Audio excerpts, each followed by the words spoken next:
l'Afrique elle-même est handicapée. C'est-à-dire que l'Afrique elle-même a des problèmes à se constituer comme un espace autonome qui tienne sur ses deux pieds, etc. Donc je trouve que l'image du handicap n'est pas simplement quelque chose qui est surajouté. C'est une image qui colle très bien à l'Afrique, mais j'ajoute que le handicap, ce n'est pas ce défaut en quelque sorte. Le handicap, ça peut être aussi cette sorte de charge supplémentaire qu'on doit pouvoir assumer pour aller plus loin. Voilà. Donc du coup, ce n'est pas en termes d'optimisme ou de pessimisme qu'on l'exprime, mais en termes de, j'allais dire, de responsabilité à prendre. Et ce handicap-là, il faut qu'on l'assume en tant que réalisateur, en tant qu'auteur ou en tant que simplement simple citoyen africain. Disons que n'importe quelle différence peut devenir un handicap. N'importe quelle différence peut aboutir à une difficulté à s'intégrer dans la société. Donc cette question-là, je crois qu'elle est importante. C'est de savoir justement qui décide à partir de quel seuil on va considérer quelqu'un comme handicapé, on va le considérer en défaut, etc. etc. Je crois que c'est une bonne question, mais qui nous amène aussi, nous, à toujours réévaluer le handicap. Parce qu'il n'y a pas de handicap qu'on ne peut pas compenser. Il n'y a pas de handicap pour peu qu'on soit volontaire, en tout cas pour qu'on décide de le faire. Nous sommes tous handicapés dans ce sens-là. Je dirais, on n'a pas d'aile pour voler. Et puis tout d'un coup, je me sens léger. Et puis j'ai l'impression que je décolle. Je ne touche plus tout à fait la terre. Et puis je monte. 20 mètres, 30 mètres, 40 mètres. Ça monte. Et là, j'ouvre les deux premiers petits doigts. Quand j'ouvre les deux premiers petits doigts, je sens quelque chose qui tend sur le côté.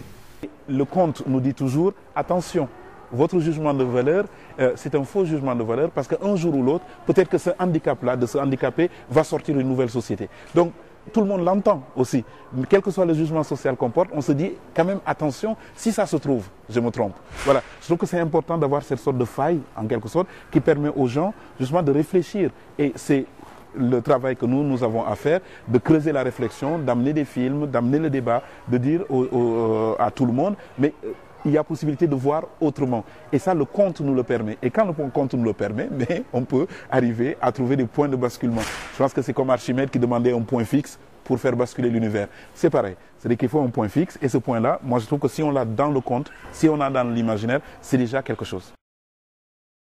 J'ai éprouvé le besoin de raconter des choses qu'on m'avait racontées quand j'étais au Sénégal ou au Burkina Faso, des choses que j'ai perdues quand je suis arrivé ici en France. Et donc c'est une manière pour moi de continuer à vivre cet espace-là que j'ai un peu perdu, qui m'a poussé à vouloir partager. Voilà. Donc le parcours de conteur, c'est un parcours de quelqu'un qui a envie de retrouver cet univers un peu de cocon, un peu voilà, au coin du feu, et qui invite les gens ici en France ou ailleurs à se retrouver un petit moment. Mais je le fais pour moi. Je veux dire, c'est d'abord pour moi que je le fais, et c'est un plaisir partagé toujours de retrouver les gens et puis de voir les yeux qui brillent parce qu'on raconte une histoire. Voilà, c'est à mon tour de le faire.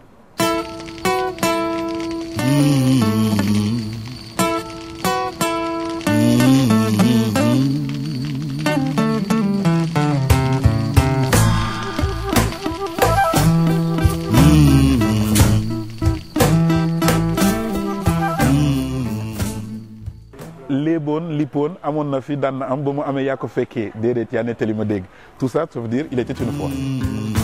gaañi dégg leen ma woyal leen man léebal leen gaañi woyal leen léebu di ma yee